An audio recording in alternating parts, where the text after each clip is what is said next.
Hey, what's up guys? So I wanted to do a bit of a post-mortem on the recent BlackthornProd Pass the Game challenge I took part in. I think the end result was pretty reasonable and fair, all things considered, but it could have gone better.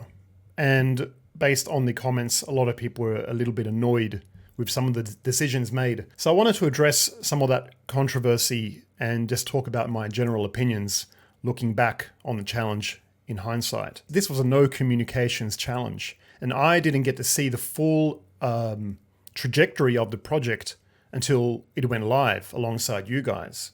So it was kind of interesting seeing what actually transpired and the journey the project took. But first, it has to be said that these challenges are a privilege to take part in, and the BlackthornProd brothers have done a great service for the game dev community, giving indie developers like myself a means to showcase our work.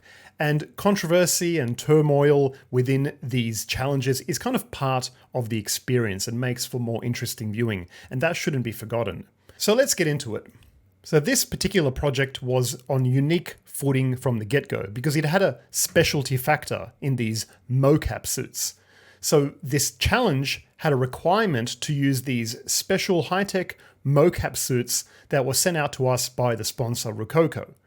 So that already creates a bit of an unknown, and any experienced developer will know that with any new technology, there is a bit of overhead, just getting it set up, investigating the technology, getting the tooling, checking out the SDKs or whatever that comes with it, and just getting in and out of these suits takes some time.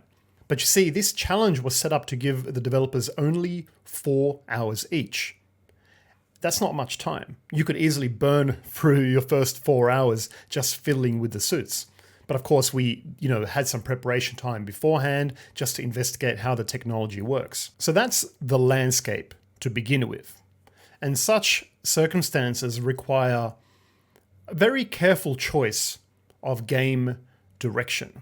One that considers the overhead of the new technology, and also one that is able to showcase the technology in an interesting way. But alas, this was a no communications challenge, and we didn't have any initial meetings to discuss game direction or genre. And that, in hindsight, was a clear mistake. We should have had a meeting, deliberated on a clear direction, and then after that we could have fallen back into a no communication mode. But at least then we would have a clear direction and not be dealing with a back and forth, which cost us a lot of time. So anyways, I was fourth in line to get the project, putting us at approximately halfway through the entire challenge. And at this point in the process, I would have expected to see, some clear direction of a game, but that wasn't the case. When I opened it up, it appeared to be just various systems, but they weren't unified in any clear direction that was pointing to a game. And alarm bells at that point started ringing in my head, because I'm looking at this and I'm thinking, well, we've got like 12 hours left after this. And that 12 hours should really be for polishing and content expansion and things like that, but not kind of still working out what the game is. But after watching the video and seeing what happened, it immediately made sense as to the current state of the project. And that's because within the 3 rounds, we had already undergone a dramatic shift of direction. So what should have already been 12 hours of work was basically halved by the time it got to me. So I bit the bullet and took it upon myself to redirect this project and restabilize it, basically. Create a foundation, create a discernible game loop that people can expand on. I created a kind of bullet hell style game, but with a twist where you would destroy the structures, find kidnapped kids and lead them to a safe zone. And it wasn't the most inventive use, but at the same time, I was considering the time we had left and also trying my best to use what was there, using the existing animation work, which was important to keep. The funny thing is, I initially thought to create an FPS, but then I can revert it to the top-down view. I wanted to keep it within the spirit of the project that was passed to me. But it was interesting when I discovered that the game was initially an FPS to begin with, so that was kind of funny. And after reading the comments, thankfully people seemed to understand why I did what I did and understood that I had very little to work with, and it was in fact an attempt to save the project.